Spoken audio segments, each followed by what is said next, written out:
Morning Aditi, Akanksha, Anjali, Ayushi, Drishti, Iqra, Jeetu, Khushboo, Mohammad Shariq, Nidhi, Parul, Prabhanshu, Parmanand, good morning ma'am.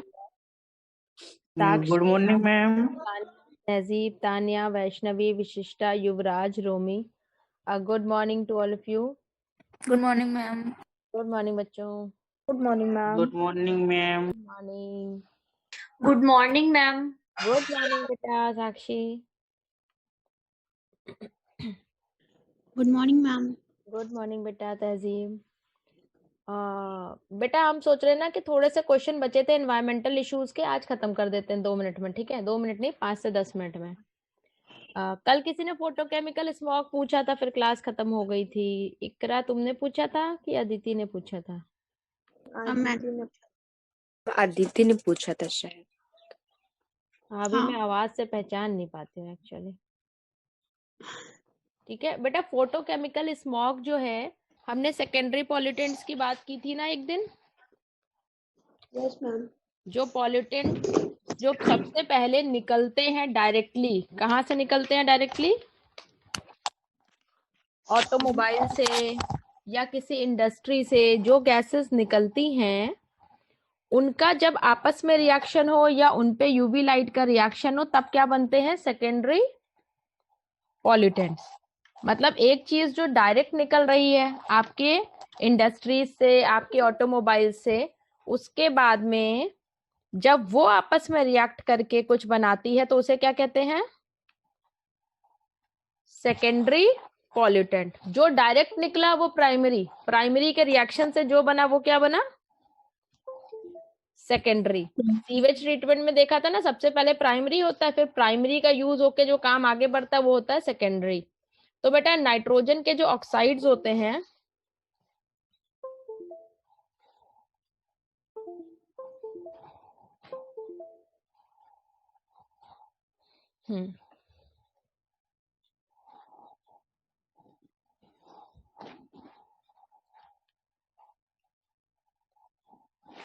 रुको pen कुछ गड़बड़ हो गया, चलो बताते हैं तब तक। ये यही आंसर सॉल्व करो, पेन में सही करूं इसका डिटैच करके।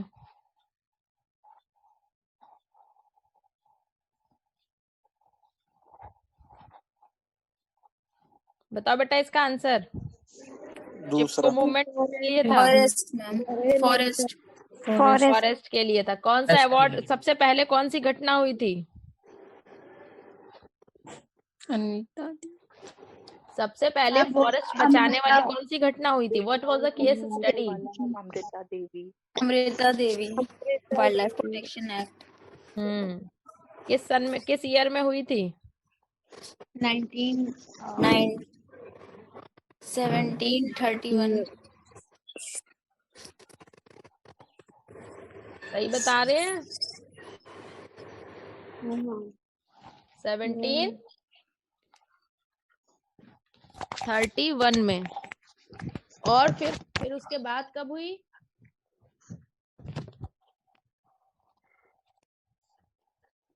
मेन चिपको मूवमेंट कब हुआ था और कहाँ पे हुआ था?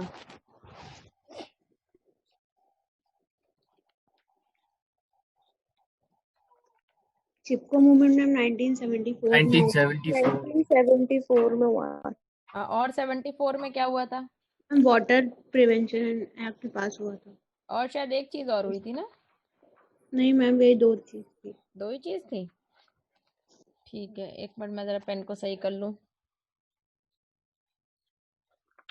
बायोमैग्निफिकेशन क्यों होता है? मैम वो ट्रॉपिक लेवल में डीडीटी की कंसंट्रेशन बढ़ती रहती है। और ये कैसे होते हैं? बायोडिग्रेडेबल होते हैं कि नॉन डिग्रेडेबल होते हैं? Non degradable.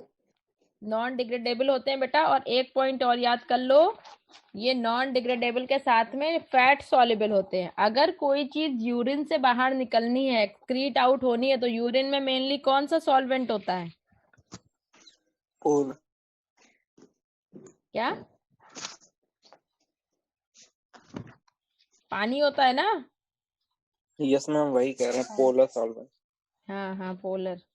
तो वाटर होता है। तो अगर कोई चीज वाटर सॉल्युबल है तो वो तो आसानी से बॉडी से निकल जाएगी।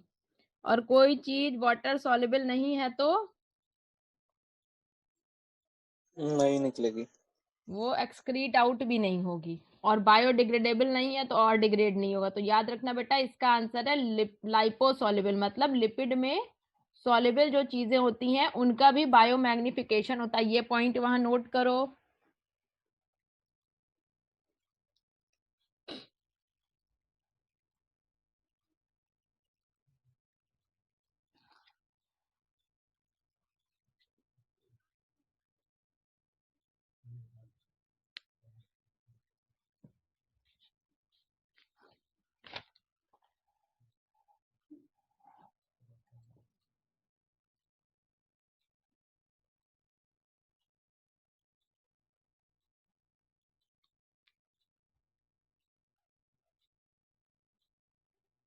लिख लिया बेटा? बुक में तुरंत तुरंत नोट किया करो, अगर सोचोगे बाद में करेंगे ना तो नहीं हो पाएगा।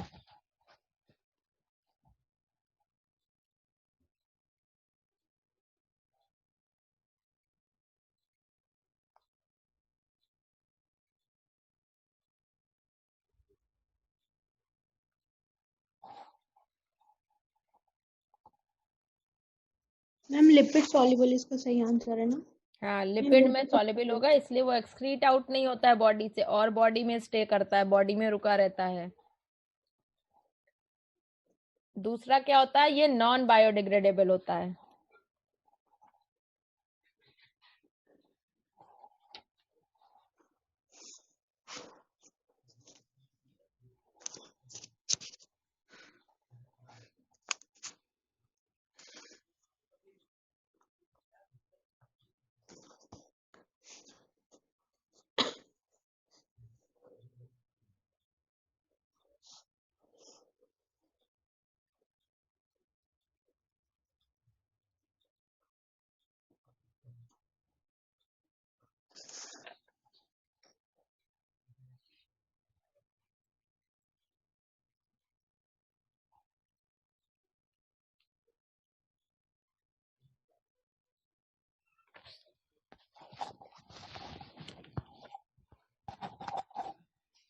ठीक बेटा,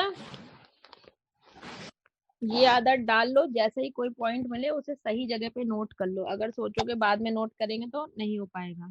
steps taken by government of India to control air pollution include. Ma'am D option है। हाँ, देखो क्या मिक्सिंग करनी है ये अभी नहीं दिया गया है, ठीक है, कि 20% आप इथाइल अल्कोहल मिलाएंगे। पॉल्यूशन अंडर कंट्रोल, पीयूसी का एक सर्टिफिकेट होता है बेटा, सबको अपनी गाड़ी पे वो लगवाना जरूरी होता है। उसमें क्या होता है, हर पेट्रोल पंप के पास में एक छोटा सा काउंटर बना होता है, आपको अपनी गाड़ी वहां ले जानी है, जहां से धुआं निकलता है वो उसको एक मशीन से कनेक्ट करेगा और देख लेगा कि कार्बन मोनोऑक्साइड और हाइड्रोकार्बन कितना निकल रहे हैं। तो ये चीज ध्यान रखना बेटा, पीयूसी के लिए कार्बन मोनोऑक्साइड और हाइड्रोकार्बन देखा जाता है। सिर्फ सीएनजी थोड़ी ना हर चीज में यूज की जा रही है। सीएनजी का क्या किस्सा था, दिल्ली में कहा गया था कि सारी बसेस सीएनजी से चलेंगी, और सल्फर के लिए क्या लिमिट दी गई थी? 350 पार्ट्स पर मिलियन। पेट्रोल और उसमें, और किसी को याद है? डीजल में 150 थी और सल्फर में 350। मैम 350 सल्फर में और उसमें 150।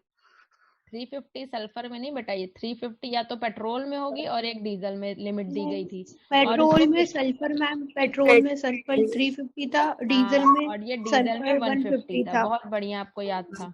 अब बेटा इसको कहाँ, रोड मैप जो बनाया गया था उसमें क्या इसका टारगेट किया गया था कि 50% रिड्यूस कर देनी है, मतलब इसको 50% तक कर देना है, 50 ppm तक। हाँ यही था मैम। यस जो मैम, पेट्रोल पेट्रोल हाइड्रोकार्बन के लिए क्या था? हाइड्रोकार्बन के लिए 42% था।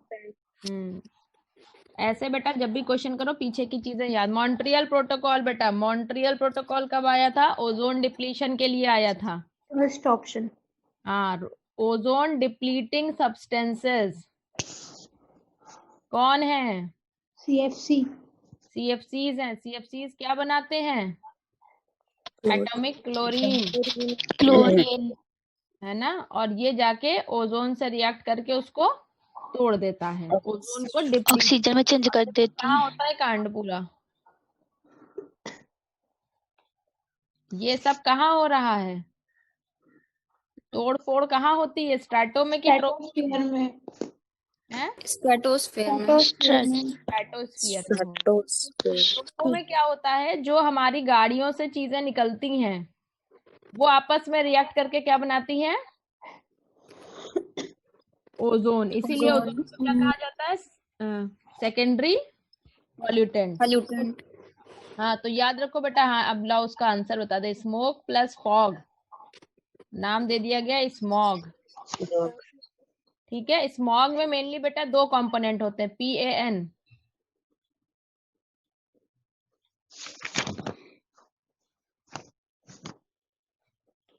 और ओजोन। ये छोटे छोटे ड्रॉप्स होते हैं एयर के, जिसमें ये कंटेंट होता है। क्या दो चीजें होती हैं? पैन और ओजोन। और ये सब बेटा डायरेक्ट छूटे होंगे किसी गाड़ी से कि सेकेंडरी बने हैं? सेकेंडरी बने। हाँ, सेकेंडरी। तुमको सेकेंडरी के दो पॉल्यूटेंट पता चल गए, पैन और ओजोन। पैन किससे बना होगा, अंदाजे से बताओ?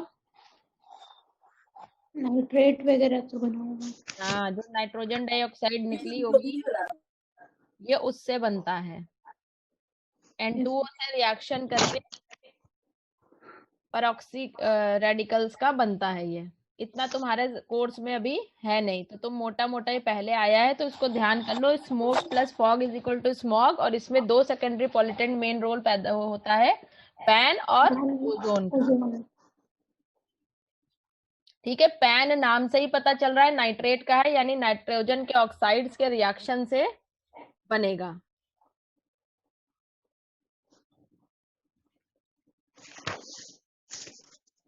मैम, एक भोपाल गैस ट्रेजेडी वाला क्वेश्चन आया था 2011 में। हाँ बेटा, किस सन में हुई थी? 1974। किसी को सन याद है भोपाल गैस ट्रेजेडी का? 1984 में हुई है, दिसंबर में। 23 दिसंबर इसमें लिखा है मैम। ठीक है, 23 दिसंबर को हुई है 1984 में। नाम से पता है भोपाल में हुई थी। जिस फैक्ट्री से निकली थी गैस उसका नाम था यूनियन कार्बाइड। फैक्ट्री का नाम क्या था? Union carbide. और इसने जो गैस छोड़ी थी वो थी methyl isocyanate, methyl isocyanide.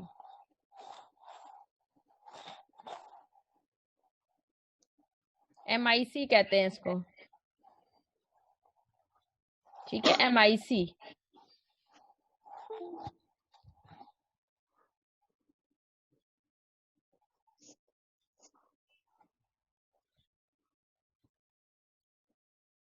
Note कर लिया बेटा? Yes ma'am. एसिड रेन किस किस से हो रहा था? नाइट्रोजन के ऑक्साइड, सल्फर के ऑक्साइड जब रिएक्ट करते थे तो sulphuric acid, nitric acid, HCl ऐसी चीजें बन जाती थी।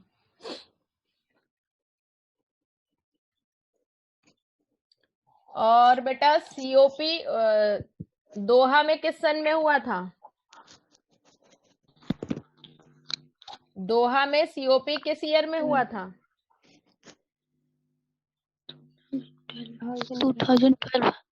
2012। और साउथ अफ्रीका में?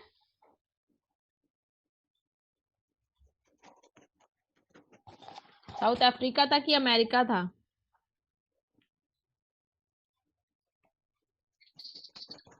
जो चैप्टर हो जाता है देखते नहीं हो। बिल्कुल सही संधि 2011 में हुआ था।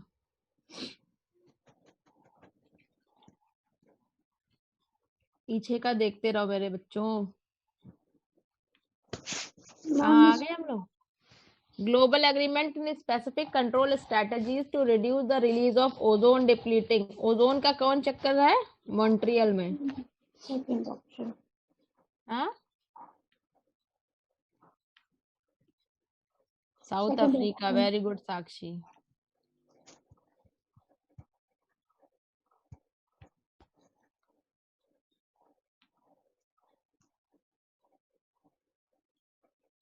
कार्बन डाइऑक्साइड कितने परसेंट होती है ग्रीन हाउस में? 60%। उससे कम कौन होता है? Methane methane. 20%। मीथेन हो गई 20%। फिर CFC 16%। 14%। 14%। 14% CFCs हैं। इसके बाद 6% है आपके नाइट्रोजन के ऑक्साइड। वो ऑक्साइड्स कितने को इसने वो खतरनाक बताया है पॉल्यूशन कंट्रोल बोर्ड में? 2.5 और लेस। 2.5। 2.5 or less. और कितनी डेंसिटी होती है हैवी मेटल की? 5 ग्राम पर सेंटीमीटर क्यूब।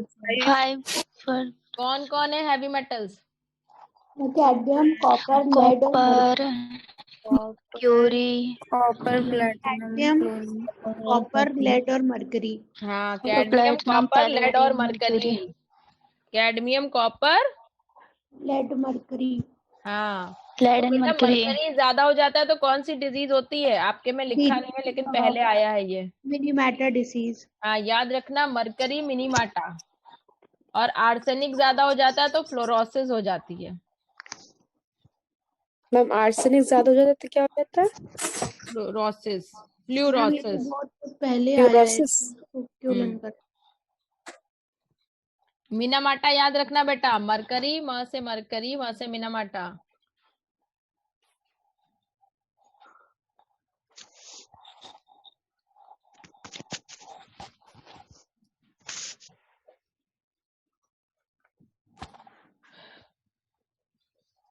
देखो बेटा, पहला लक्ष्य रखो एनसीईआरटी पूरी दिमाग में बैठ जाए। रटो नहीं, समझ के याद करो। एक होता है बिल्कुल याद ही करना है कुछ चीजों को, जैसे ईयर और डेटा तुम्हें याद करना होगा। और उसके बाद प्रीवियस ईयर क्वेश्चन से जो पॉइंट निकले उनको बुक में ही नोट कर लो, बुक को ही फुल नोट्स बना लो।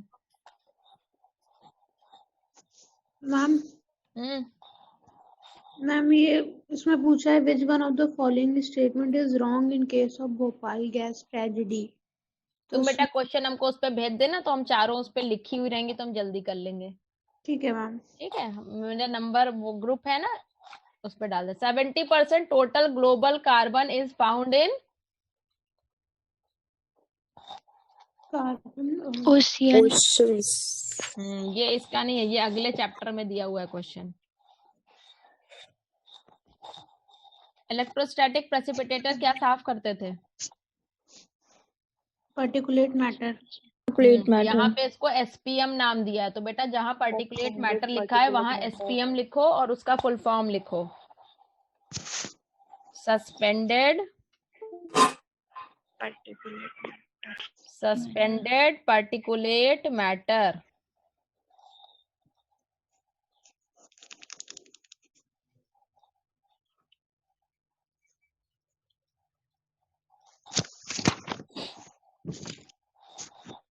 ठीक है,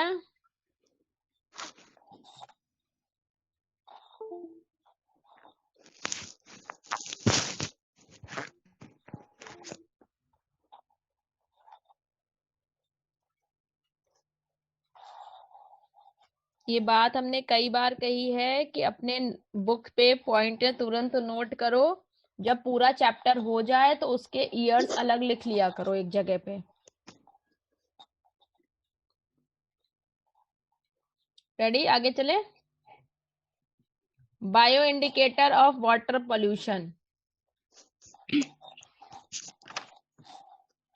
बेटा ये आपके में दिया नहीं है, इसको नोट कर लीजिए। स्टोन फ्लाइज,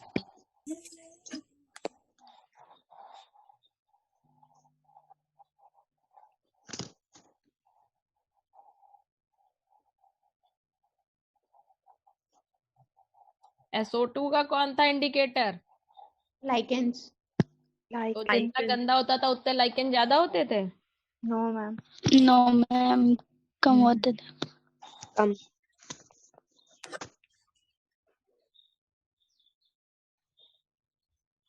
ये जो बेटा स्टोन फ्लाई होते हैं ना, ये एक ऑर्थोपॉड है, छोटे छोटे कीड़े हैं।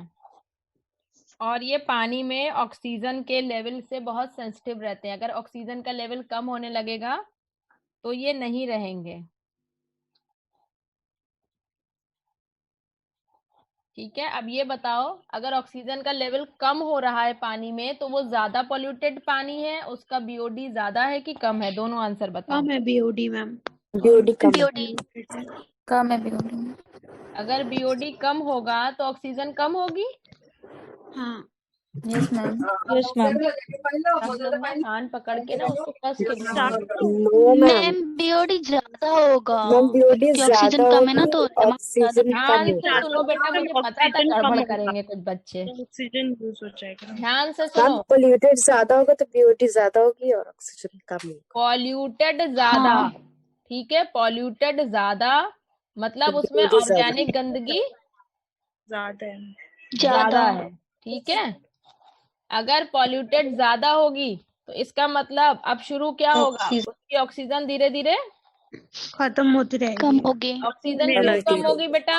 क्योंकि जो माइक्रो ऑर्गेनिज्म है वो अपने खाना, ये जो ऑर्गेनिक कंटेंट उनका खाना है, उसके लिए ऑक्सीजन पानी से खींचने लगेंगे। तो पॉल्यूटेड पानी में ऑक्सीजन कंटेंट कम हो जाता है, इसीलिए पॉल्यूटेड पानी में फिशेस भी सरवाइव नहीं करती हैं। यस ये बात क्लियर हुई बेटा? Yes ma'am. Yes ma'am. बेटा क्लियर तो हो जाती है, उसके बाद फिर दिमाग से कैसे क्लियर हो जाती है? अगर किसी दिन सर क्लास ले लेना तो होगा मैम क्या पढ़ा रही है, किसी को कुछ आता ही नहीं है। देखो बेटा, नहीं पढ़ना है मुझे बता देना, ये वाली बेइज्जती मत कराना। नहीं मैम। ठीक है, पॉल्यूटेड ज्यादा मतलब ऑर्गेनिक कंटेंट ज्यादा, ऑर्गेनिक गंदगी ज्यादा हो गई तो क्या चाहिए होगा उसको साफ करने के लिए? माइक्रो ऑर्गेनिज्म चाहिए उसको साफ करने के लिए। माइक्रो ऑर्गेनिज्म क्या लेंगे पानी से? पानी से कहेंगे हम साफ करेंगे तुमको, लेकिन क्या चाहिए मुझे तुमसे? ऑक्सीजन। ऑक्सीजन चाहिए। याद है वो वाला ऑक्सीजन। ग्राफ, जब सीवेज में गिरता है, सीवेज गिरता है तो बीओडी ज्यादा होती है। ज्यादा होती है, और उस समय डिजॉल्व ऑक्सीजन कम हो जाती है, और धीरे कम धीरे हो जैसे जाती है। पानी साफ होता है डिजॉल्व ऑक्सीजन बढ़ जाती है और बढ़ बीओडी बढ़ जाती है। कम होती कम हो जाती है। जाता है। बेटा, जब हम लोग एरेशन टैंक पढ़ रहे थे तो कैसे पता चलता था कि अब इस टैंक से अगले टैंक में जाना है? बीओडी धीरे से कम हो जाती है। कम होने बीओडी लगती मतलब है। है कि कितना उस बैक्टीरिया को चाहिए। कंफ्यूज नहीं हो इस चीज में, बैक्टीरिया को कितनी ऑक्सीजन चाहिए ये बात कहता है। और हम जब ऑक्सीजन पूछते हैं वो किस में पूछते हैं? अगर ये एक तालाब है तो इस तालाब के पानी में कितनी ऑक्सीजन है, और ये ऑक्सीजन खर्चा कौन करता है? Micro organism.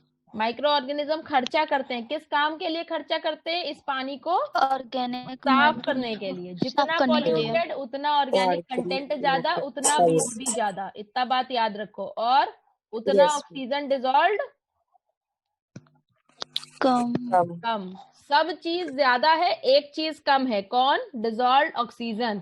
तो बेटा जहां पे बीओडी लिखा है ना, जरा वहां पे, जहां लाइकेन वाली बात लिखी है वहां ये भी लिख लो।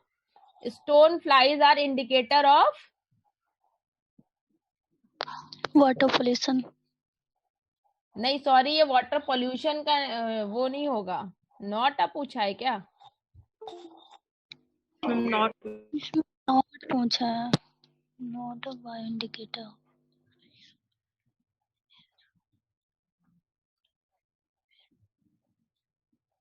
मैं इस क्वेश्चन को चेक करके बताऊंगी बेटा कि ये नॉट पूछा था कि नॉट नहीं पूछा था। ठीक है, 46। ये मेनली पॉल्यूशन, ये डिजॉल्व ऑक्सीजन के इंडिकेटर होते हैं। ठीक है, अब जरा देखते हैं नॉट था कि नहीं था। हम पीछे का क्वेश्चन देखेंगे किस सन का है ये। बायोडीजल, बायोडीजल बेटा बनता किससे है?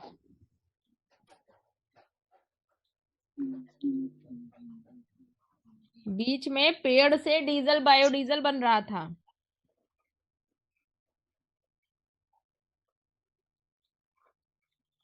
Ma'am sugar cane. बेटा यूफोर्बिया लाल लाल रंग का होता है। ठीक है, याद रखना इसको। बायोडीजल किससे बन रहा था? यूफोर्बिया। लिखो, सोर्स फॉर बायोडीजल यूफोर्बिया।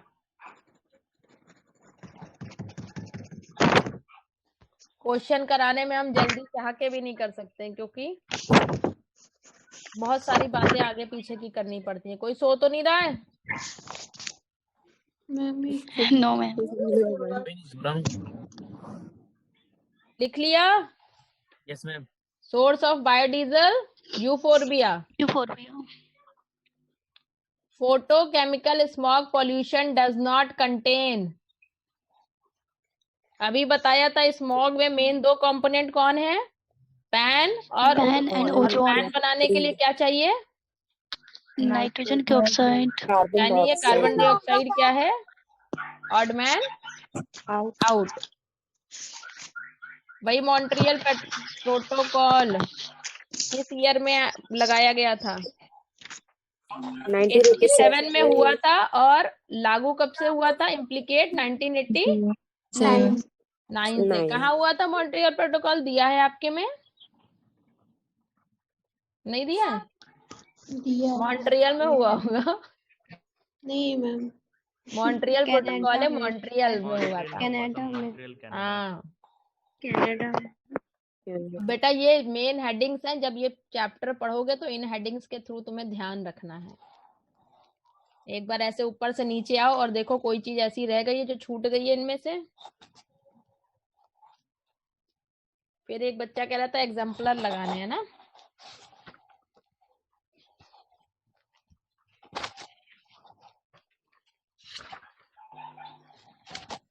बेटा, एक ही दिन में माइक्रोब और बायोटेक्नोलॉजी एप्लीकेशन का रैपिड फायर चाहते हो कि 2 दिन में? नहीं मैम, आधा आधा चैप्टर। एक दिन में मैम। 2 दिन में मैम ऐसे पढ़ नहीं पाएंगे। अरे मैम एक ही दिन में करा दीजिए, छोटे छोटे एक दिन में करवा दीजिए। मैम एक दिन में करा दीजिए। ठीक है, तो शनिवार दिनांक 16 जनवरी आपका टेस्ट है।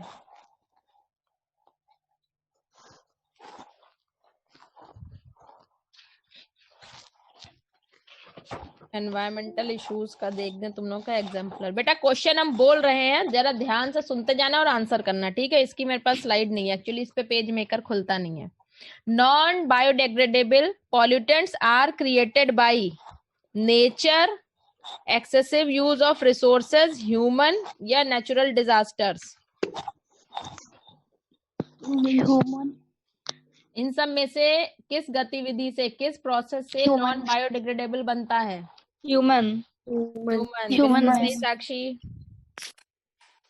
Central pollution control board health के लिए रिस्पॉन्सिबल कौन से माइक्रोमीटर वाले हैं? 2.5। The material generally use for sound proofing in the room. अरे हाँ, ये बच्चे ने पूछा था उस दिन, देखो छूट गया था। साउंड प्रूफिंग के लिए क्या यूज होता है बेटा? एक स्पेशल टाइप का फोम होता है जिसे क्या कहते हैं? स्टाइरोफोम। उसको अगर लगा दिया जाता है तो रूम कैसा हो जाता है? Sound proof. ठीक है, बाहर की कोई साउंड उसमें अंदर नहीं आएगी और अंदर की बाहर नहीं जाएगी। तो याद लिख लो बेटा, sound proofing dash styrofoam. Book में नोट करो।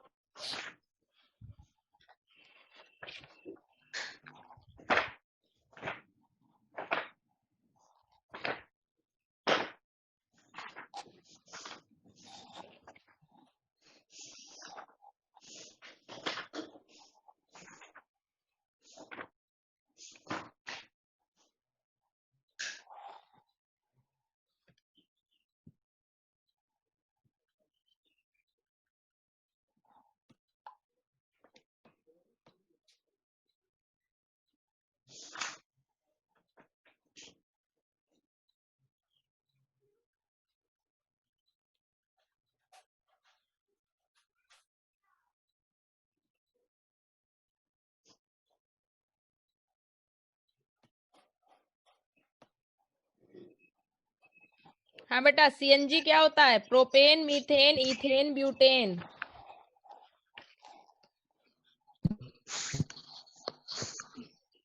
जहाँ सीएनजी लिखा है वहां लिखो सीएनजी क्या होता है?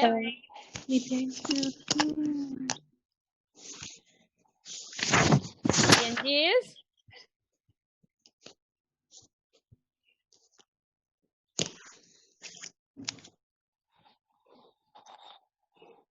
इथेन बेटा यस क्या है? मीथेन लिखो, मीथेन। जहां सीएनजी वाला पार्ट है वहीं पे लिख लो बेटा।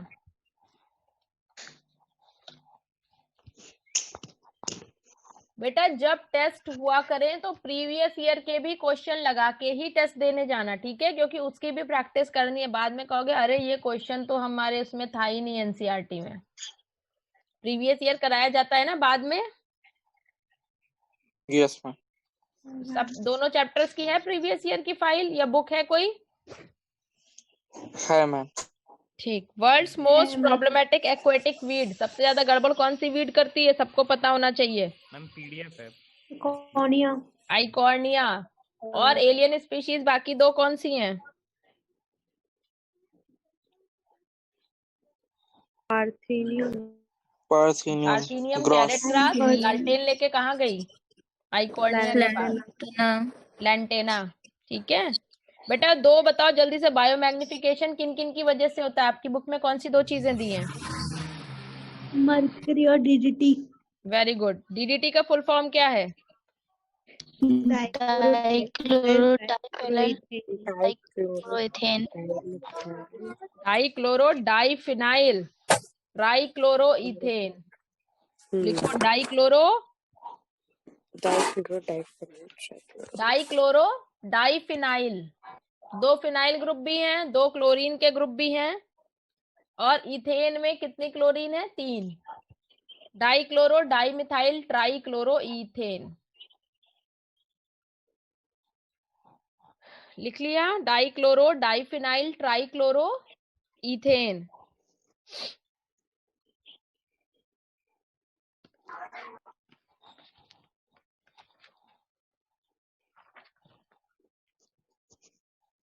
इन सब में से बायोडिग्रेडेशन में सबसे ज्यादा टाइम किसको लगेगा? कॉटन, पेपर, जूट की bone? Bone. Choose the incorrect statement. Montreal Protocol is associated with the control of emission of ozone depleting substances. सही है? मॉन्ट्रियल प्रोटोकॉल ओजोन डिप्लीटिंग से रिलेटेड है? Yes ma'am. मीथेन और carbon dioxide green house gases हैं? Yes ma'am. Yes. Dobson unit से oxygen content वो किया जाता है? No ma'am. No ma'am. क्या किया जाता है? डॉप्सन यूनिट किसको नापने के लिए यूनिट था? Thickness of ozone layer. हाँ, thickness of ozone layer. Use of incinerators is crucial to disposal of hospital waste. Hospital से निकलने वाली गंदगी के लिए हमें भट्टियों में जलाना चाहिए? Yes ma'am. ठीक है, very good. Indoor chemical pollutant कौन सा है बेटा? कोल का जलना, कोयले का जलना, कुकिंग गैस, मॉस्किटो कॉयल की रूम स्प्रे?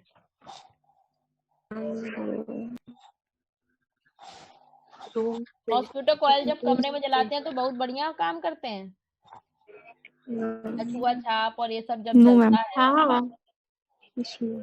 तो ये इसकी गैस तो कहते हैं ना, इसका धुआं तो हार्मफुल है, तभी तो वो कमरा बंद कर दिया जाता है, कहा जाता है बाद में जाना है। ठीक है। रूम स्प्रे का मतलब होता है रूम की बदबू आ रही है तो हर रूम फ्रेशनर नहीं डाल देते हैं एक अच्छी सी भीनी भीनी सी गंध के लिए, तो वो पॉल्यूटेंट नहीं है, वो एलर्जन की तरह काम कर सकता है जो एलर्जिक लोग होंगे। The green scum seen in the fresh water bodies. Fresh water bodies के ऊपर जो हरी हरी सी लेयर होती है वो क्या होती है? Algal Bloom. कौन सी एल्गी मेनली बनाते हैं? Red algae. बेटा ग्रीन कलर की तो काई दिख रही है, इसका मतलब हरी होगी। ठीक है, तो green algae and blue green algae. Green algae and blue green algae. Red tide कौन बनाता है? गोनियोलिक्स। ये कौन सा क्या था? ये फाइट था, क्या था मैम? बिना डिस्कम्फर्ट के हम लोग कितनी लाउडनेस ऑफ साउंड सुन सकते हैं? 150 से कम। 150 से कम।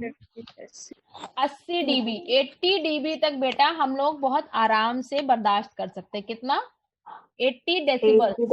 मैम 30 नहीं होगा इसका आंसर? क्या बेटा? 30 dB नहीं हो सकता है? बेटा इन्होंने कहा अगर तुमसे कंफर्ट की जोन की रेंज पूछेंगे तब तुम मैक्सिमम बताओगे जितना बर्दाश्त कर सकते हो, ठीक है? तो नॉइज पॉल्यूशन 80 dB के बाद हम मानने लगते हैं क्योंकि वो हमको डिस्कम्फर्ट पैदा करता है। 150 dB कब इतनी नॉइज निकलती है? तुम्हारी एनसीईआरटी में दिया हुआ है।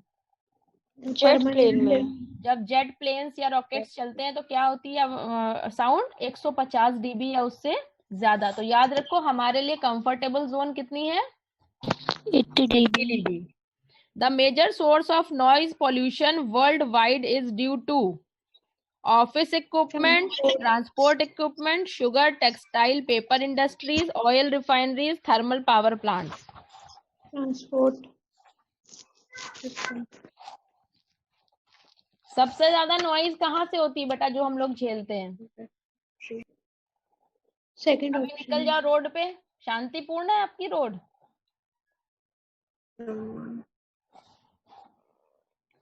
बस टेम्पो पो पो पो हॉर्न लगाए रहते हैं तो कितना ज्यादा पोल्यूशन करते हैं।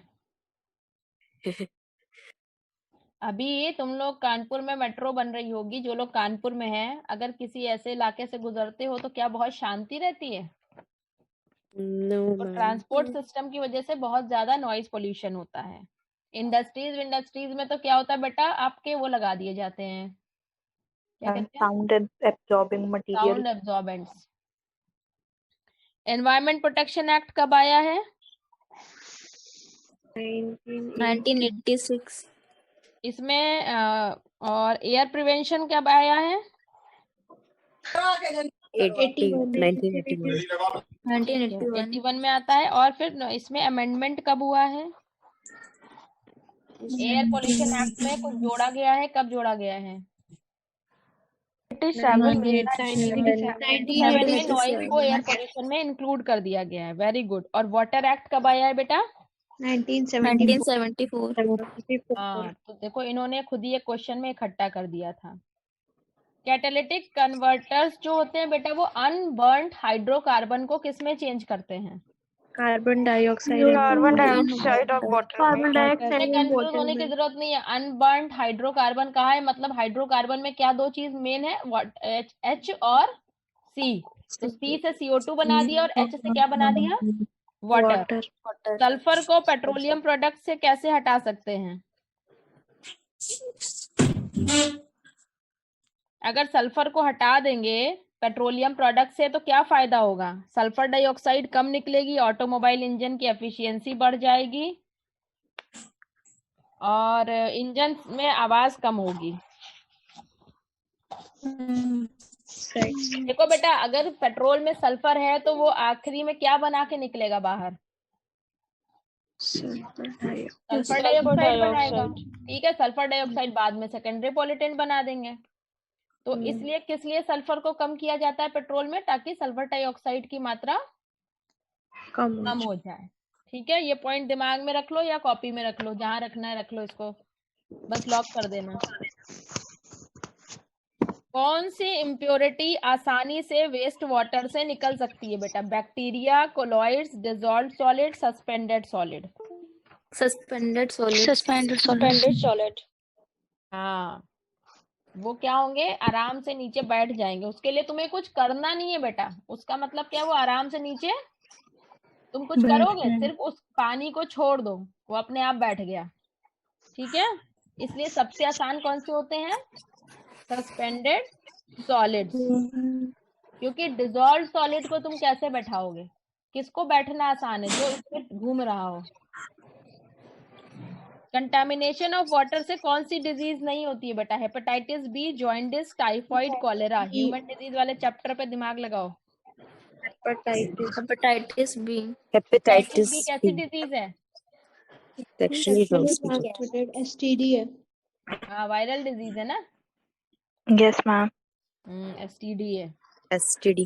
Nuisance growth of aquatic plants and bloom forming algae in natural waters is generally due to high concentration of।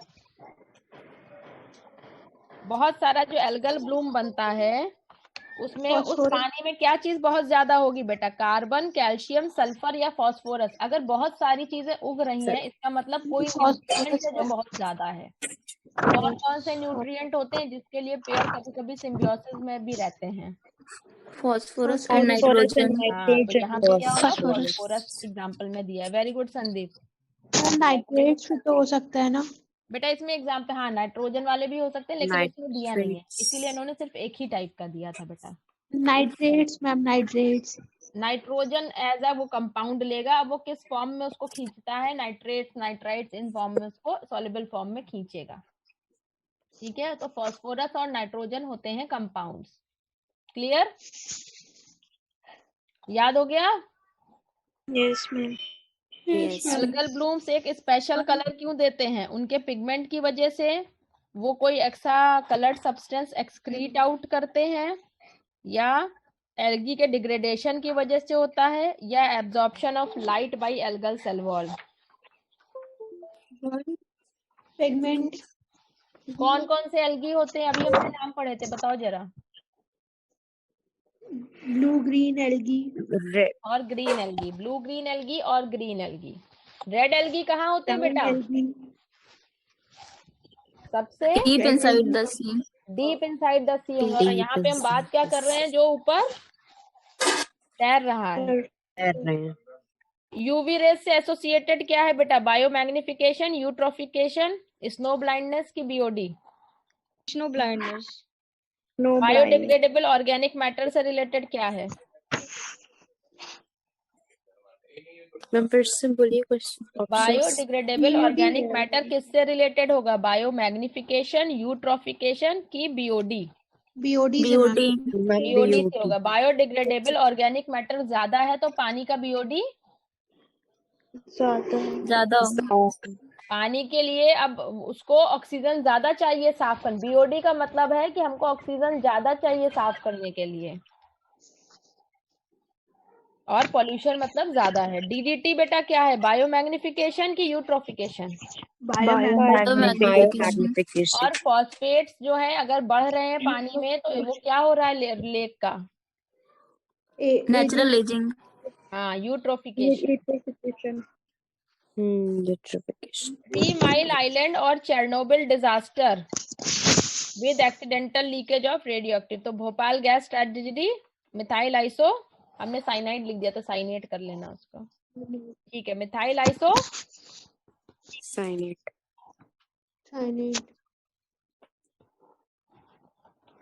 ठीक है बेटा। तो इस प्रकार एनवायरमेंटल पोल्यूशन मैम ने फ्राइडे को खत्म किया था, नहीं किस दिन खत्म किया था, और 2 दिन 3 दिन आगे तक खींचा। लेकिन फायदा क्या हुआ सबका इसमें? बताओ भाई, क्या फायदा हुआ?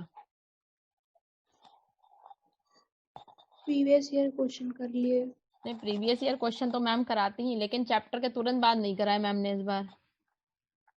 रिवीजन हो गया, थोड़ी दिन रिवीजन हो गया। तो तुम्हारा 2-3 दिन तक वो बातें कान में पड़ती रहेंगी, नहीं पड़ती रही? वरना Yes, एक ma'am. बाद ही होता कि भाई ये तो खत्म हो गया।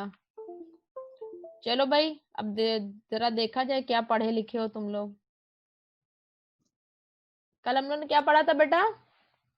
Fungi, phycomycete, fungi, phycomycetes. कैसा माइसीलियम है बताओ जल्दी से। Ma'am septate. फाइको में सेप्टेट है कि ये सेप्टेट है? सबसे पहली बात, क्योंकि ये सबके क्या है? दादाजी हैं, तो ये बहुत सीधे सरल थे शुरू में, फिर इन्होंने तरक्की की है सबने। ठीक है, ए सेप्टेट। और बेटा न्यूक्लियस कैसा होगा? सिंगल की multi nucleated? Multi nucleated. Multi nucleated है, बिल्कुल सही।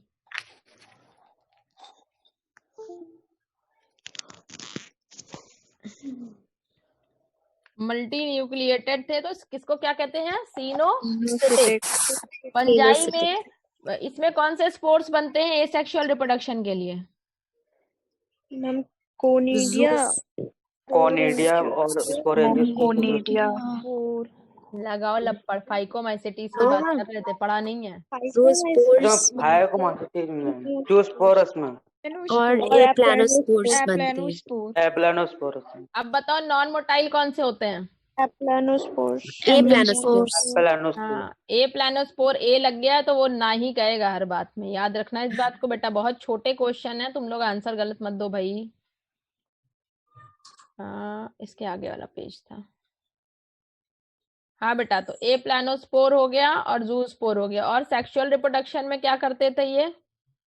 जाइगोस्पोर बनाते हैं जो कि आइसोगैमस एंड आइसोगैमस या बेटा ओगैमस। सेक्सुअल रिप्रोडक्शन 3 टाइप का होता था, एक आइसोगैमस, एनाइसोगैमस और oogamous। आइसोगैमस मतलब बाहर से देखने में दोनों गैमेट जो जाके होते हैं वो अलग अलग होंगे कि सेम होंगे? मॉर्फोलॉजिकली सेम होंगे। हाँ, मॉर्फोलॉजिकली सेम होंगे लेकिन फिजियोलॉजिकली अंदर से अलग डिफरेंट होंगे। ठीक है। एनाइसोगैमस मतलब बाहर से भी अलग अंदर से भी अलग। oogamous में आपका मेल और फीमेल गैमेट बिल्कुल डिस्टिंक्ट पता चल जाएंगे। इसके एग्जाम्पल क्या है? Ram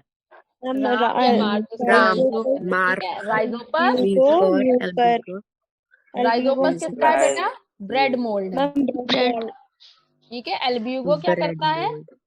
mustard. Parasitic fungi. Parasitic fungi किस पे है ये?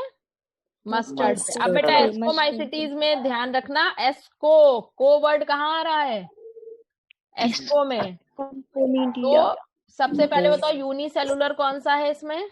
ये बोलना बेटा, यूनिसेलुलर फंजाई है। यूनिसेलुलर फंजाई है। और ये हर तरीके के होते हैं बेटा, कैप्रोफिटिक, डिकम्पोजर, पैरासिटिक और कॉप्रोफिलिक।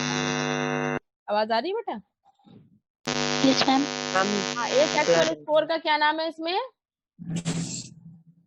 क्या मैम? ए सेक्सुअल स्पोर इन एस्कोमाइसिटीज। कोनिडिया किस पे लगे होंगे? कोनिडियोफोर्स। तो बेटा कोनिडियोफोर पे बाहर हमने तुमको बने बने दिखाए थे, इसका मतलब एक्सोजीनस होंगे कि एंडोजीनस? एक्सोजीनस। यहाँ तक क्लियर है? अब बेटा सेक्सुअल रिप्रोडक्शन की बात करते हैं, नाम है एस्कोमाइसिटीज, तो इनके स्पोर्स का नाम क्या होगा? Ascospores. Ascospores sac like structure के अंदर होते हैं, उस सैक को क्या कहते हैं? स्पोरेंजियम। एसआई। एसआई। एस्कोस्पोर है तो एसआई होगा। और ये सब किस पे फ्रूटिंग बॉडीज क्या होती हैं जिसपे लगे होते हैं? एस्कोकार्प्स। ठीक है बेटा, अब नाम एस्को कर रहे हैं तो इसका इसके एग्जाम्पल कैसे याद कराए थे? Can, Claviceps, Aspergillus, Neurospora. इसमें जेनेटिक वर्क में सबसे ज्यादा कौन सा यूज होता है? न्यूरोस्पोरा। बेटा गड़बड़ नहीं करना। अब देखो आता है बेसिडियोमाइसिटीज, इसको सैक फंजाई भी कहते हैं। एस्कोमाइसिटीज को क्या कहते हैं बेटा? Sac fungi. सैक फंजाई क्यों कह रहे हैं? इसमें सैक लाइक स्ट्रक्चर कौन सा होता है? एसआई। एसआई छोटी छोटी गोलियां होती हैं सैक टाइप की। सैक मतलब जैसे बोरा कहते हैं ना, तो बोरा नहीं होगा फंजाई में लटका हुआ बड़ा सा, छोटा सा कोई भी घिरा हुआ क्षेत्र होता है उसे कहते हैं एसआई। ठीक है, तो सैक फंजाई। अब बेटा बेसिडियोमाइसिटीज का नाम है बी से ब्रैकेट फंजाई या पफ बॉल्स। क्या कहते हैं?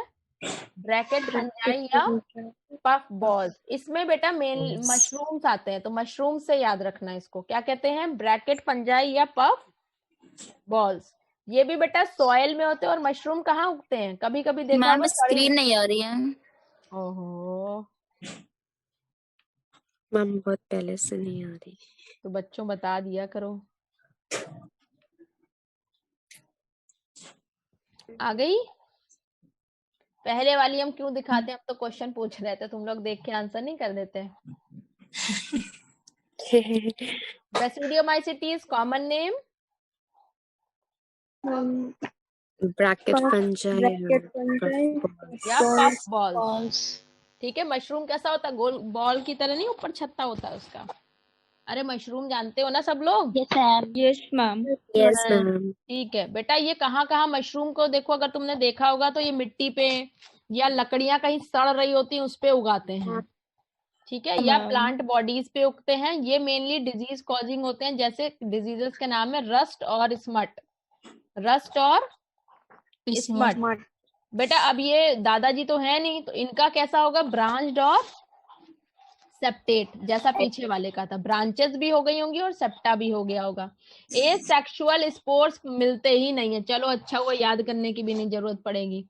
वेजिटेटिव रिप्रोडक्शन फ्रेगमेंटेशन से होता है। सेक्स ऑर्गन भी एब्सेंट है, लेकिन plasmogamy is brought about by fusion of two vegetative और somatic cells of different strains और जीनोटाइप्स। सेक्स ऑर्गन भी बेटा एज सच कोई भी नहीं इसमें मिलता है, सिर्फ क्या होता है, दो अलग अलग स्ट्रेन के सेल्स पास आते हैं और प्लाज्मा उनका फ्यूज कर जाता है। जो फ्यूज किया तो बेटा क्या बनेगा, अंदर दो न्यूक्लियस हो जाएंगे। कल तुम लोग को याद है मैंने डाई कैरियन स्टेज के बारे में बताया था। Yes ma'am. क्या बताया था? डाई कैरियन का मतलब क्या है, फ्यूजन के बाद बड़ा सेल बन गया लेकिन अभी दोनों न्यूक्लियस फ्यूज नहीं करे हैं। नहीं हुए, यानी N+N स्टेज है ये अभी। यस ठीक है, मैम। तो जब दो सेल फ्यूज कर जाते हैं तो क्या बनता है, बेसिडियोमाइसिटीज है तो उससे रिलेटेड नाम क्या बनेगा, बेसिडियम। बेसिडियम। ठीक है, इसके बाद क्या होगा बेटा, कैरियोगैमी, यानी ये दोनों फ्यूज कर जाएंगे। अब ये बताओ हमें 2N चाहिए बॉडी, नो मैम। एन में क्या हो जाएगी, मियोसिस। ठीक है, तो कौन से स्पोर्स बन जाएंगे, बेसिडियो एन स्पोर्स। देखो बेटा जो भी ग्रुप का नाम होता है स्पोर का नाम उससे रिलेटेड होता है। ठीक है, डाइकैरियोटिक स्ट्रक्चर जो है उसको कह रहे हैं बेसिडियम।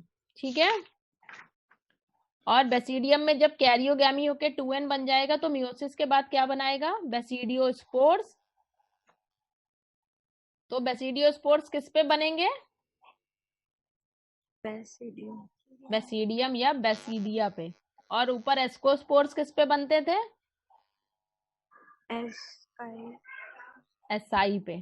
ठीक है, तो बेसिडियोस्पोर्स किस पे बन रहे हैं, बेसिडियम। ठीक, the basidia are arranged in fruiting bodies, जिसको क्या कहेंगे, बेसिडियो कार्प्स। ऊपर जैसी बात हुई कि नहीं हुई, बेसिडियो कार्प, कार्प सबसे बड़ी चीज है, उस पे क्या बन के लगा हुआ है, बेसिडिया। और बेसिडिया प्रोड्यूस क्या करता है, बेसिडियो स्पोर्स। ऐसे ही उस पीछे वाले में क्या था, एस्को कार्प, उस पे होते थे एसआई, और एसआई क्या प्रोड्यूस करते थे, स्पोर्स। अब बस एक फर्क है बेटा, एसआई कैसे स्ट्रक्चर थे, सैक लाइक स्ट्रक्चर थे, तो स्पोर्स किसके अंदर पैदा होते थे, स्पोर्स कहाँ पैदा होते थे, एसआई के अंदर। मतलब अंदर का मतलब क्या होगा, ठीक है, और यहाँ क्या होता है बेटा, बेसिडिया के ऊपर बेसिडियोस्पोर्स निकल रहे हैं, बेसिडिया के ऊपर निकल रहे हैं, यानी कैसा हुआ, एक्सोजीनस। ठीक है, सम कॉमन मेंबर्स आर, अब याद कर लो इसको, पुआ, राम कैन पुआ, पुआ से क्या हुआ, पक्सिनिया, अस्टिलैगो और एगैरिकस। अस्टिलैगो से कौन सी डिजीज होगी बेटा, स्मट। याद रखना यू और टी किस में आ रहा है, अस्टिलैगो में, तो स्मट। पक्सिनिया से क्या होगा, रस्ट। और एगैरिकस क्या होता है, मशरूम। तो इसके मेन पॉइंट क्या होंगे, सबसे पहले कॉमन नेम, बेसिडियोमाइसिटीज का कॉमन नेम क्या है, ब्रैकेट फंजाई। कहाँ मिलेंगे, घर में साफ सुथरे बेडरूम में, सॉइल में, डॉग में, लकड़ियों पे, पैरासाइट ऑन प्लांट। ठीक है, माइसीलियम कैसा होगा, ब्रांच्ड एंड सेप्टेट होगा। एसेक्सुअल स्पोर्स जनरली नहीं मिलते हैं, वेजिटेटिव रिप्रोडक्शन होता है, फ्रेगमेंटेशन। सेक्स ऑर्गन अलग से कुछ नहीं बने होते हैं। ठीक है, दो अलग टाइप के सोमैटिक या वेजिटेटिव सेल पास में आते हैं और फ्यूज करते हैं, और सबसे पहले फ्यूज करते ही क्या कैरियोगैमी हो जाती है, नो मैम। सबसे पहले क्या बनेगा, डाइकैरियन। डाइकैरियन मतलब N, N ठीक है। डाइकैरियन plus के बाद जो N. डाइकैरियन में फिर क्या होगी, फ्यूजन होके कैरियोगैमी होगी, तो न्यूक्लियस कैसा हो जाएगा 2N, 2N के बाद क्या होगी Meiosis. मियोसिस, तो क्या बनेगा Meiosis. बेसिडियो। Basic. एक बेसिडियम में मियोसिस हुई है तो कितने बेसिडियोस्पोर बनाएगा, 4 2. 4 बनाएगा बेसिडियोस्पोर, ठीक है। तो बेटा बेसिडियोस्पोर किसके अंदर है, सॉरी किसके बाहर है, मैम बेसिडियम बेसिडियम, और बेसिडियम किस पे Basidium. लगा हुआ है, बेसिडियो कार्प Pediocarp. ठीक है। तो याद रखना बेसिडियोकार्प, बेसिडियोकार्प पे बेसिडियम, बेसिडियम के बाहर स्पोर बने बेसिडियोस्पोर। Spore. अस्टिलैगो, यू भी है टी भी है, तो कौन सी डिजीज करेगा, Smut. मैम स्मट, अक्टिनिया, Dust. और एगैरिकस मतलब क्या होता है, Mushroom. मशरूम। अब बेटा ड्यूट्रोमाइसिटीज का बहुत इंपॉर्टेंट है, इन्हें क्या कहते हैं, imperfect fungi, because only the asexual और vegetative phases of these fungi are known. इनके सिर्फ एसेक्सुअल या वेजिटेटिव फेजेस ही पता हैं, और ऊपर वाले में क्या प्रॉब्लम थी, एसेक्सुअल मोस्टली नहीं होता था और सेक्स ऑर्गन भी नहीं होते थे। When the sexual forms of these fungi were discovered, they were moved into class they rightly belong to. It is also possible that the asexual and vegetative stage have been given one name and placed under Deuteromycetes.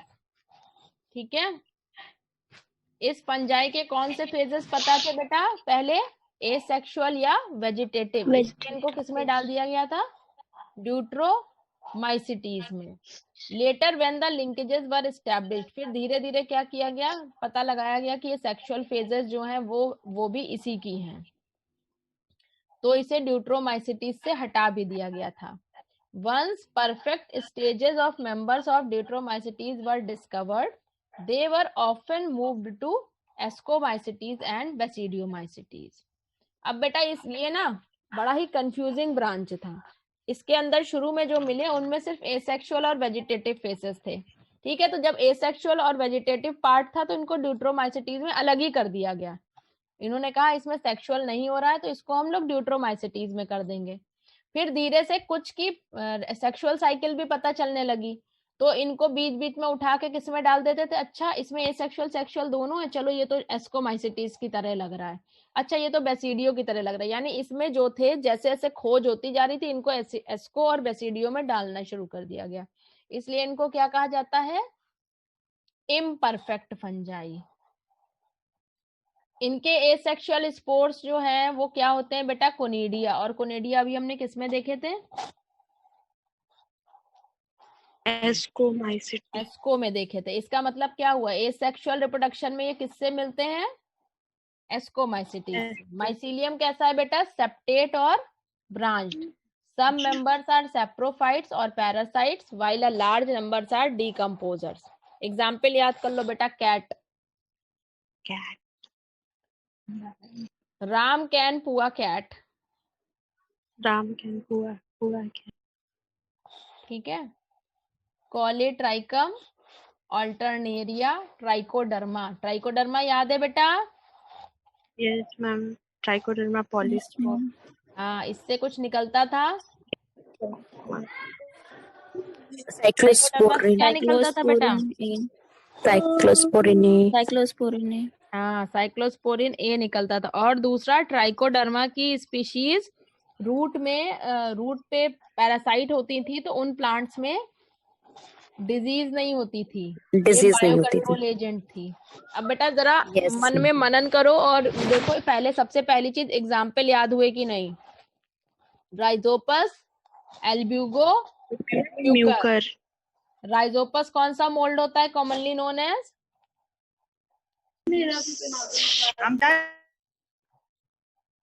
किसी को नहीं याद है, bread mould. और Mucor का कुछ दिया था मैम, वो मस्टर्ड पैरासाइट, मस्टर्ड न्यूकर का नहीं दिया था मैम। बेटा एकदम क्या दिया होगा? एल्ब्यूगो का दिया। एल्ब्यूगो है बेटा मस्टर्ड पे, ठीक है। दूसरी इंपॉर्टेंट हाँ, बात बेटा ध्यान एल्ब्यूगो रखना, मस्टर्ड पे। एसेप्टेट और सिनोसिटिक पूछा जाएगा तो किस ग्रुप को बिलोंग करेंगे? फाइकोमाइसिटीज।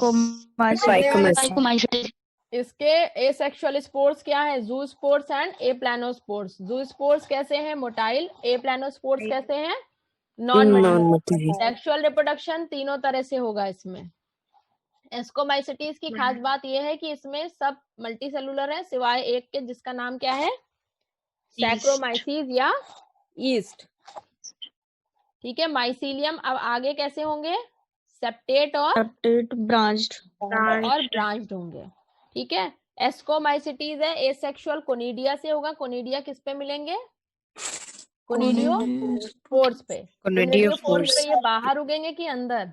बाहर। कैसे हो गए? एक्सोजीनस। ठीक, ये हो गए एक्सोजीनस। अब आया अगला क्या? हाँ, इसका सेक्सुअल रिप्रोडक्शन एस्कोमाइसिटीज है, क्या नाम होगा? एस्कोस्पोर्स सैक लाइक स्ट्रक्चर के अंदर होंगे जिसका नाम होगा एसाई। और कई सारे एसाई फ्रूटिंग बॉडी पे चिपके हुए होंगे जिसको क्या कहेंगे? एस्कोकार्प, ठीक है। तो बेटा सैक फंजाई कौन है?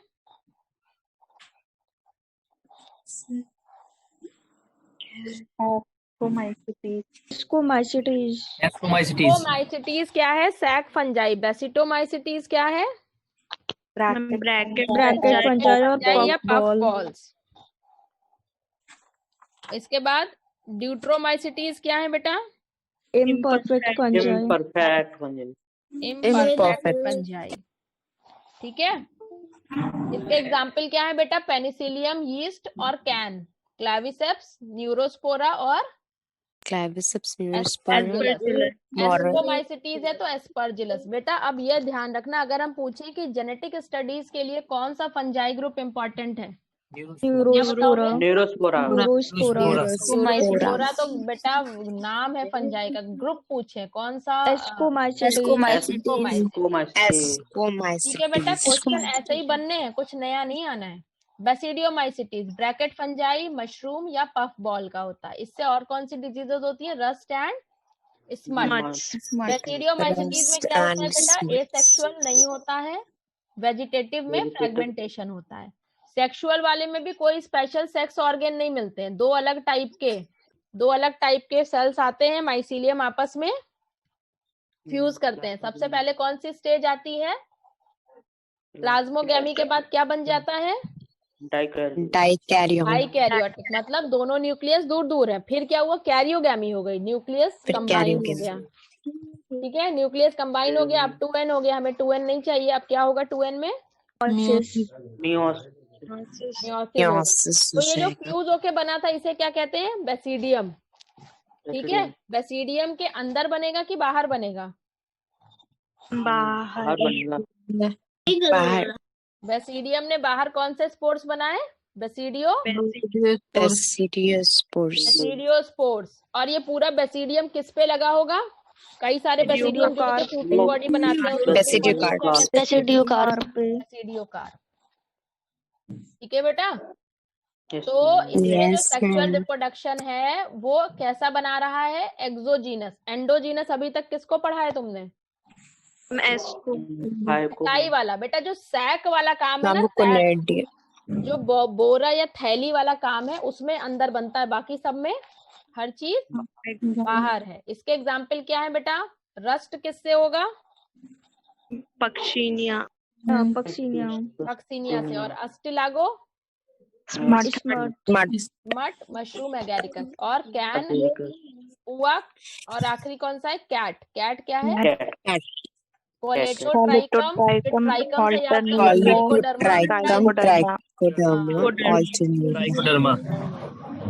तो बेटा कुछ मुश्किल नहीं है याद करने में, बस ऐसे ही इसको कई बार अपने आप में रिवाइज करना है कि एक्सोजीनस एंडोजीनस बस एस्को वाला है।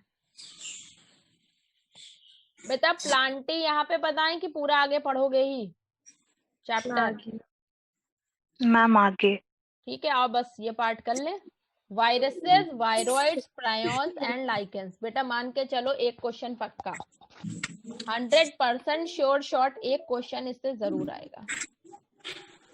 तुम लोग को दिख रहा है? छोटा तो नहीं दिख रहा है? सही है। ठीक है बेटा। 5 किंगडम क्लासिफिकेशन विटेकर ने दिया, लेकिन इन सब का कोई वहां पे जगह नहीं था। लाइकेंस और acellular organisms like viruses, viroids और प्रायॉन्स। वायरसेस, वायरॉइड्स और प्रायॉन्स कैसे होते हैं बेटा? सेलुलर। ए सेलुलर, ठीक है। All of us who have suffered from ill effects of common cold or flu know what effects viruses can have on us. ठीक है, कॉमन फ्लू किससे होता है बेटा? Rhino virus. हाँ, तो वायरस से होता है। तो सबको पता है कि वो छोटा सा पिन्नी सा वायरस 3-4 दिन जिंदगी नर्क कर देता है। बेटा इनको क्यों नहीं जगह मिली क्लासिफिकेशन में? क्योंकि ये ट्रूली लिविंग नहीं है। सबको ये बात पता है, 10th में भी पढ़ी है हम लोगों ने, 12th में भी पढ़ी है। If we understand living as those organisms that have a cell structure, अगर जिनका सेल स्ट्रक्चर होता है वो लिविंग होते हैं, तो उस हिसाब से वायरस लिविंग नहीं है, क्योंकि इनका स्ट्रक्चर कैसा है? ए सेलुलर, मतलब सेलुलर नहीं है। ये कैसे हैं? नॉन सेलुलर ऑर्गेनिजम्स हैं that are characterized by having an inert crystalline structure. inert मतलब बेटा होता है अक्रिय, मतलब जिसमें कोई काम कुछ ना हो रहा हो। इनर्ट गैसेस होती है ना, न्यूट्रल, कोई गतिविधि नहीं हो रही है। कैसा होता है? इनर्ट क्रिस्टलाइन, क्रिस्टल के जैसा होता है। लिविंग सेल के ऐसा सीधा सादा बच्चा ये कब होता है? जब लिविंग सेल के बाहर लिविंग सेल के बाहर है। सेल के बाहर ठीक है, लिविंग सेल के बाहर बहुत सीधा बच्चा है। जब लिविंग सेल के अंदर जाता है तो भैया उसका पूरा कंट्रोल लेके अपनी फैमिली बढ़ा के आपको डिजीज्ड कर देगा। अब बेटा ये डायग्राम हल्के में नहीं लेना। ये जो है किसका डायग्राम है? ये बने हुए हैं कैप्सिड। कैप्सिड क्या होंगे? Protein coat. और ये स्पाइरल क्या है? आरएनए। ये कौन सा है? टोबैको मोज़ैक है। देखो हाँ, ये है टोबैको मोज़ैक। अब ये डायग्राम दे दें और ये कहें किसका डायग्राम है, तो कुछ लोग सोचने लगेंगे ये किसी पेड़ का स्पोर तो नहीं है, पत्ती लगी हुई है। बता रहे एग्जाम के दिन ऐसे विचार आते हैं। ये किसका स्ट्रक्चर है बेटा? टोबैको मोज़ैक वायरस का। और ये तो पता ही है, ये अंकल जितने सारे पैर लेके जो बैठ जाते हैं कहीं भी, कौन है? बैक्टीरियोफेज है ये। ठीक है,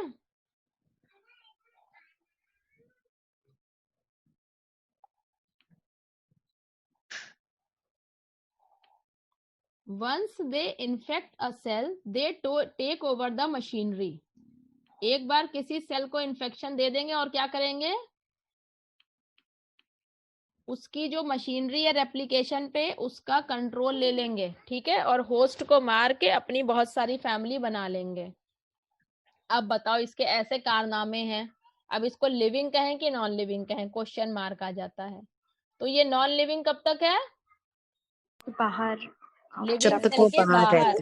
द नेम वायरस। अब बेटा ये सब ये जो साइंटिस्टों के नाम है ना, इसको यहाँ पे साइड पे लिख लेना, या एक कॉपी में इस चैप्टर के नोट्स जहाँ बनाओ या कुछ करो ऐसा तब लिखना।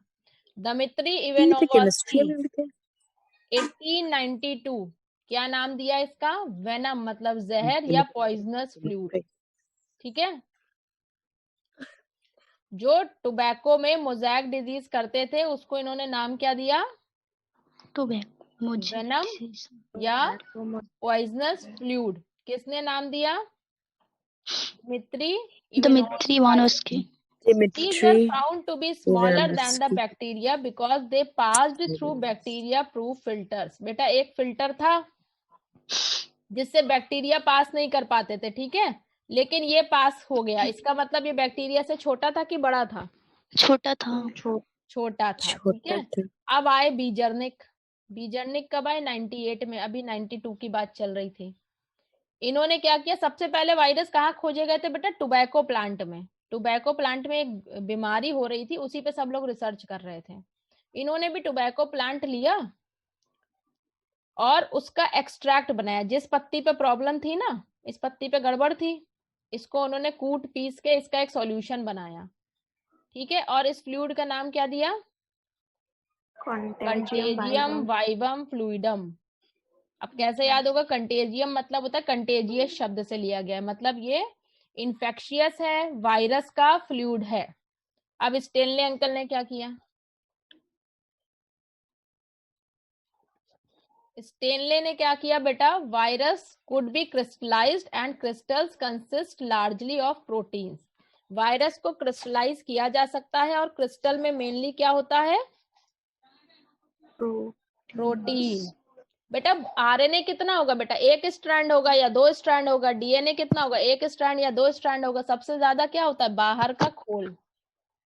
फिर इन्होंने क्या पता लगाया कि बाहर तो ये चुप्पे हैं और अंदर जाके एक्टिव हो जाते हैं। वायरस कैसे पैरासाइट हुए इसका मतलब? एंडो ऑब्लिगेट हुए कि फैकल्टेटिव हुए? ऑब्लिगेट। दो बातें ध्यान रखना बेटा। ऑब्लिगेट का मतलब होता है टोटली, पूरी तरह, और फैकल्टेटिव का मतलब होता है कि वो दूसरे से भी ले सकते हैं और जरूरत पड़ने पे अपना काम भी कर लेंगे, लेकिन अपना तब तक नहीं करेंगे जब तक सामने वाला दे रहा होगा। मतलब समझे? जैसे कुछ बच्चे होते हैं, भाई नोट्स दे दो, नोट्स दे दो, नोट्स दे दो, ठीक है। किसी बच्चे से, अपने दोस्त से नोट्स लिए जा रहे हैं, ठीक है, लेकिन अगर वो बच्चा एब्सेंट हो गया है तो वो उस दिन अपने नोट भी बना लेंगे, तो ये कैसा पैरासाइट हुआ? फैकल्टेटिव। और जो एब्सेंट हो गया और उस दिन भी नहीं बनाया, तो इसका मतलब क्या है? वो कैसा है? ऑब्लिगेट। तो बेटा यहाँ पहले 3 सेंटेंस याद करो, तब आगे बढ़े। इवानोस्काई में ने क्या बताया? वेनम और पॉइजनस फ्लूइड बोला था वायरस को। इवानोस्काई ने कहा पॉइजनस फ्लूइड है। फिर इन्होंने ये भी पता लगाया कि ये बैक्टीरिया से छोटे हैं। बीजर्निक ने क्या किया? उसका सॉल्यूशन बनाया पत्ती का, और उसको हेल्दी प्लांट पे जब डाला तो उसको इन्फेक्शन हो गया, तो इन्होंने क्या नाम दिया? Contagium vivum fluidum. ठीक है। तीसरा, स्टेनले ने क्या किया? पता लगाया कि ये क्रिस्टल किए जा सकते हैं, क्रिस्टल की तरह रखा जा सकता है, और ये क्या होते हैं? बाहर शांत होते हैं और अंदर जाके एक्टिव होते हैं, यानी viruses are obligate parasite. In addition to proteins, viruses also contain genetic material. अब बेटा जेनेटिक मटेरियल आरएनए भी हो सकता है और डीएनए भी हो सकता है, लेकिन आरएनए और डीएनए कभी साथ में नहीं होगा। अब ये जो ऐसी लाइंस होती है ना बेटा कंफ्यूजिंग वाली, इनको स्टेटमेंट में दे दिया जाता है। A virus is a nucleoprotein. बेटा आप, न्यूक्लियोप्रोटीन का मतलब क्या हुआ? न्यूक्लिक एसिड भी है, न्यूक्लिक एसिड भी है, और दूसरी चीज क्या है इसमें? प्रोटीन। तो कुल मिला के इस दोनों को कंबाइन करके कह देते हैं कि viruses are nucleoprotein and the genetic material is, इसका जेनेटिक इन्फेक्शन कौन करता है अंदर जाके बेटा? प्रोटीन कोड के अंदर लेके जाता है? नो मैम, अंदर सिर्फ अपना आरएनए या डीएनए लेके जाता है और इन्फेक्शन कर देता है। इसका मतलब genetic material is infectious. In general viruses that infect plants, जो प्लांट्स को इन्फेक्ट करते हैं, जनरली वो क्या होते हैं बेटा? Single stranded RNA. और जो एनिमल को करते हैं वो या तो सिंगल हो सकते हैं या डबल स्ट्रैंडेड आरएनए या डबल स्ट्रैंडेड डीएनए। मतलब जो प्लांट वाले हैं वो अधिकतर क्या होंगे? Single stranded RNA. एनिमल में वैरायटी है, single stranded RNA, double stranded RNA, double stranded DNA. The protein coat called, protein coat को कहते हैं बेटा कैप्सिड, और कैप्सिड जिन छोटे छोटे यूनिट से मिलके बना हुआ है उन्हें क्या कहेंगे? कैप्सोमियर। अभी हमने टीएमवी देखा था ना, तो ऐसे जो पंखुड़ी है, ये एक एक पंखुड़ी को क्या कहेंगे? कैप्सोमियर। और ये सब पूरा जो कोट बन रहा है उसको क्या कहेंगे? कैप्सिड। ये क्या करता है बेटा? बाहर कोट क्यों पहनते हैं? ताकि जो चीज अंदर हो उसको हम लोग प्रोटेक्ट कर सके। These capsomeres are arranged in helical और polyhedral geometric form। Helical form में भी ऐसे हेलिक्स पे भी ये इकट्ठा हो सकता है प्रोटीन, और पॉलीहेड्रल मतलब जैसे अभी तुमने देखा है बैक्टीरियोफेज में है ना, पॉलीहेड्रल मतलब जिसकी कई बाहें बने, ऐसा स्ट्रक्चर जिसमें कई बाहें हों। एड्स भी किससे होता है बेटा? वायरस, सबको पता है वायरस का नाम HIV। In plants the symptoms can be, plants में जितने भी वायरल डिजीज होती है उनमें मोज़ैक बनेगा, लीफ रोल हो जाएगी, मतलब लीफ ऐसे से करके मुड़ जाएगी पूरी, कर्लिंग हो जाएगी वो, और मुरझा के ऐसे मुड़ जाएगी, येलोइंग हो जाएगी, वीन क्लियरिंग हो जाएगी, ड्वार्फिंग, स्टंटेड ग्रोथ, मतलब कोई भी ऐसा लक्षण नहीं होगा जिससे वो स्वस्थ लगे। तो बेटा सबसे पहला काम किया है इवानोस्काई ने 1892 में काम किया है। इन्होंने पहले कहा ये भैया जहरीला फ्लूइड है। अगले में क्या है, बीजर्नी का है, उन्होंने कहा ये कंटेजियम वाइवम फ्लूइड है। फ्लूइड तो है जहरीला, लेकिन ये बड़ा ही इन्फेक्शियस फ्लूइड है, दूसरे को अगर डाल दोगे तो वो भी बीमार हो जाएगा। स्टेनली ने क्या किया, क्रिस्टलाइजेशन किया कि क्रिस्टल है, और बता दिए भैया ये पैरासाइट है। फिर क्या स्ट्रक्चर की बात क्या है बेटा, प्रोटीन होगा, और या तो RNA होगा या तो DNA होगा, इसलिए इनको क्या कहते हैं, न्यूक्लियो प्रोटीन, क्योंकि न्यूक्लिक एसिड भी है और प्रोटीन भी है। ठीक है, प्लांट वाले अधिकतर सिंगल स्ट्रैंडेड RNA होते हैं, एनिमल में वैरायटी हो सकती है, single stranded RNA, double stranded RNA, double stranded DNA। AIDS भी वायरल डिजीज है, बाकी वायरल डिजीज पता ही है आपको, अभी कोरोना भी आपकी वायरल डिजीज है, सार्स भी वायरल डिजीज है। Mosaic formation, leaf rolling, curling, yellowing, vein clearing, dwarfing मतलब छोटा हो जाना, स्टंटेड ग्रोथ, लंबा ना हो पाना पेड़ का। कैप्सोमियर्स जो होते हैं बेटा वो किन दो स्ट्रक्चर में बन सकते हैं, हेलिकल वाले का एग्जाम्पल क्या है, हेलिक्स के चारों ओर कैप्सोमियर लगे हो, ऐसे वायरस का एग्जाम्पल क्या है, TMV। ये देखो TMV में बेटा मोतियों जैसा DNA RNA है और इसी पे चारों ओर लगा हुआ। और पॉलीहेड्रल किसका है, बैक्टीरियोफेज का बेटा। चलो बस इतना ही बचा, अब आज इतना तो खत्म करेंगे, भूख लगी हो तो भूल जाओ। वायरोइड्स बेटा, अब वायरस के बाद उससे छोटी चीज पे आए वायरोइड्स, बहुत ज्यादा पूछा जाता है। 71 dinar, infectious agent that was smaller than viruses and caused potato spindle tuber disease. Potato spindle tuber disease, viroids, 1971 Diner. It was found to be a free RNA. इसमें क्या फर्क हो गया बेटा, जो वायरसेस थे वो क्या थे बेटा, न्यूक्लियो प्रोटीन। ठीक है, अब वायरोइड्स कह रहे हैं इससे भी छोटे हैं। तो वायरोइड्स में क्या हुआ बेटा, बाहर का प्रोटीन गायब हो गया, सिर्फ क्या है ये एक न्यूक्लिक एसिड, और वो भी क्या, RNA। ठीक है, तो वायरसेस में तो प्रोटीन कोट होगा और न्यूक्लिक एसिड होगा, वायरोइड्स में क्या होगा बेटा, नो प्रोटीन कोट, सिर्फ RNA होगा। ठीक है, तो याद कर लो 1971 T.O. डाइनर ने इनको ढूंढा था। Potato spindle tuber disease cause करते हैं, और इसमें क्या होता है, सिर्फ RNA।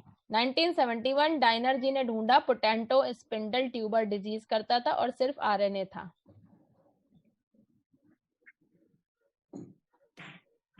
प्रियॉन्स, अब देखो इसी से मिलता जुलता काम हुआ है। इन्फेक्शियस न्यूरोलॉजिकल डिजीजेस, बेटा जो न्यूरॉन से रिलेटेड डिजीजेस होती हैं इन्फेक्शियस, वो जिस एजेंट के द्वारा होती है वो क्या होता है, एक एबनॉर्मली फोल्डेड प्रोटीन। प्रियॉन्स में क्या आ रहा है बेटा, PR आ रहा है, PR का मतलब इसमें क्या है, ये एक प्रोटीन। तो प्रोटीन सही सलामत वाली नहीं है, एबनॉर्मली फोल्डेड, मतलब बेटा हर प्रोटीन सीधी अमीनो एसिड की चेन नहीं होती है, वो पहले थोड़ा घूमती है, फिर घूम टहल के पूरा एक स्ट्रक्चर बनाती है।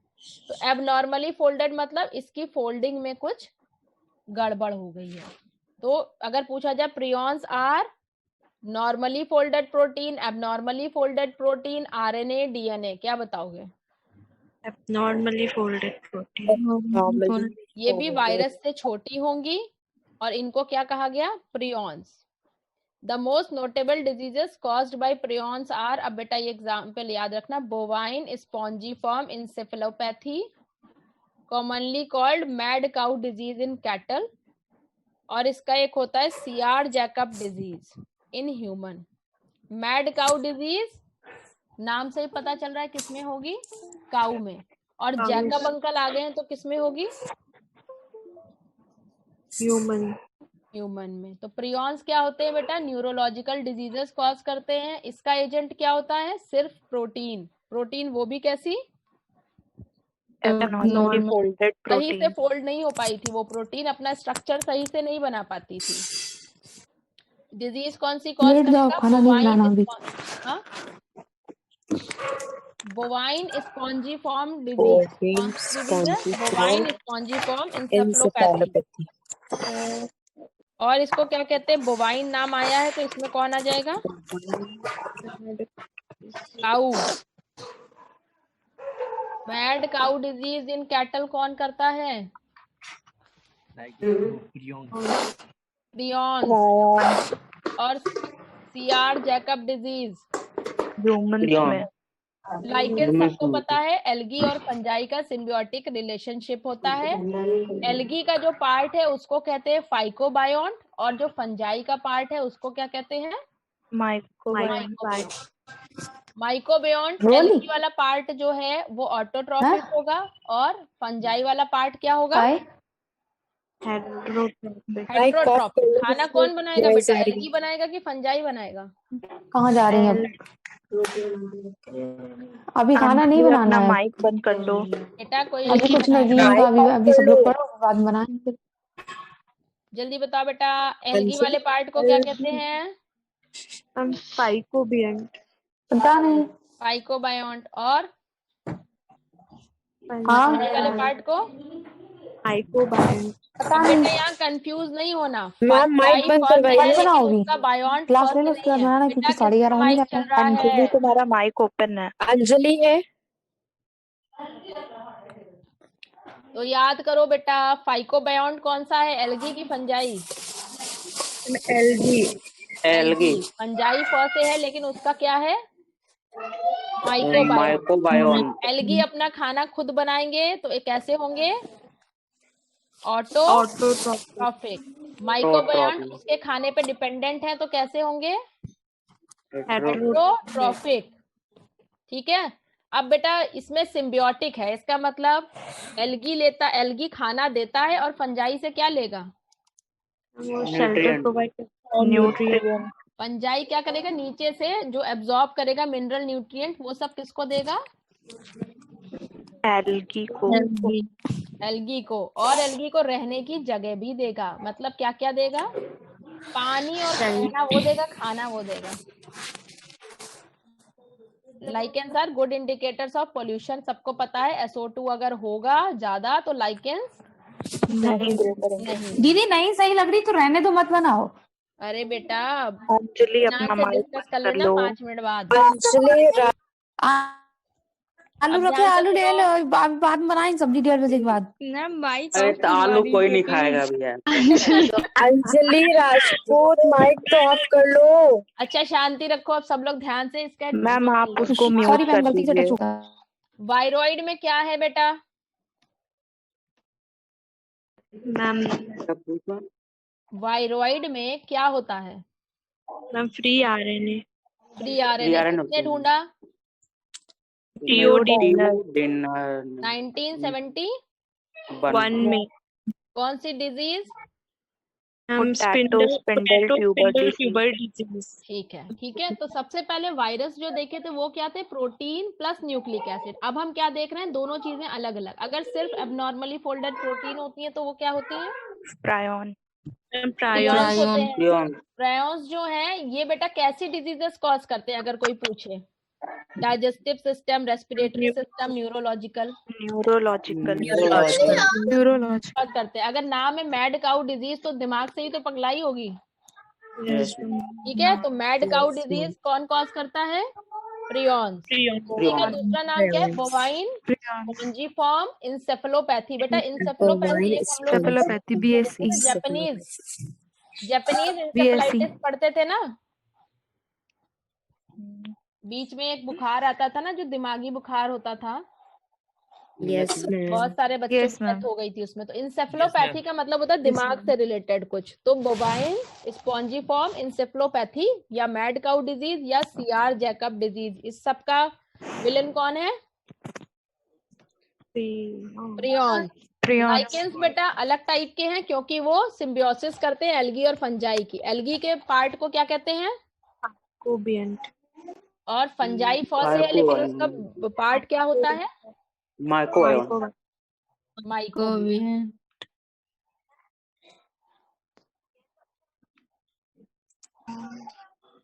अब बताओ मुझे,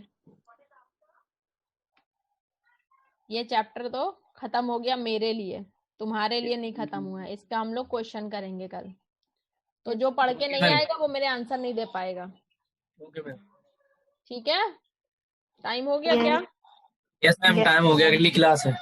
ओके बेटा, यस बाय मैम। बाय। कल पढ़ के आना, Bye, इसके ma'am. सारे क्वेश्चन करेंगे, 50 क्वेश्चन आए हैं इसके। Bye okay ma'am, ma'am. Thank you ma'am. Bye बेटा, Thank you, पढ़ ma'am. के Bye, आना, ma'am. थैंक पढ़ यू के मैम। आना, तब होगा थैंक यू असली। तुम लोग लीव कर देना, और क्या, हम ही को तो डॉक्टर बनना है। तुमको पढ़ा पढ़ा के याद कर रहे हैं। ठीक, चलो बाय।